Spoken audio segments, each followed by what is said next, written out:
I'm sure that you have, as I've mentioned what I'm going to speak on this evening, I'm sure you have in your mind an idea of who the hardest sinner is to win whenever it comes to the gospel of the Lord Jesus Christ. Some might suggest in answer to that particular question that men and women who have gone deep down into sin, individuals who find themselves detained at His Majesty's pleasure in some prison tonight, are the most difficult individuals to be brought to salvation. Others might think, well, surely the atheist. And those who are atheists are a grouping of people that are hard to convince when it comes to their need of God's salvation. They can't even be convinced that there is a God, and so they are even harder to convince that they need God's salvation.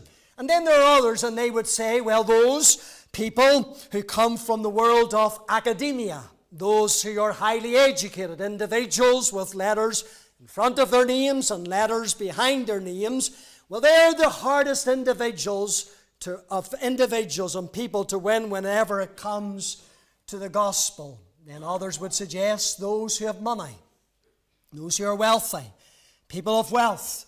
They're certainly difficult people to convince when it comes to the matter of God's salvation, because such people believe that they've got everything that they need. And maybe they do in this life, but certainly they do not have everything that they need for God's great eternity.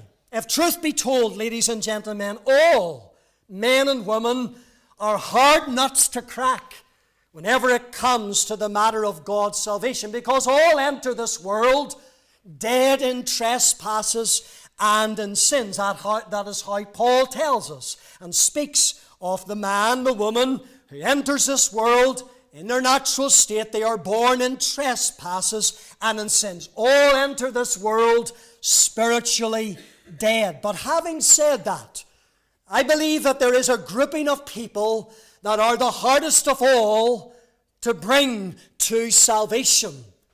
And this country is full of them. Northern Ireland is full of such individuals. The group of people that I refer to are the self-righteous. The self-righteous. The Puritan Octavius Winslow said, I do not hesitate to say that a self-righteous man, a man going about to establish a righteousness of his own in opposition to the righteousness of Christ, is, with all of his works, with all of his charities, a greater offense to God than the poor outcast whose life is one mass of sin. During his years of public ministry, the Lord Jesus Christ encountered this class and this kind of people. People who prided themselves in their own personal righteousness, their own personal goodness. The scribes and the Pharisees were notable culprits when it came to this particular sin. Men who prided themselves in their own goodness. Self-righteousness, if you want really a definition of it, is the notion that a person can somehow generate within themselves enough goodness, enough righteousness, enough holiness, in order that they would then find favor or acceptance with God.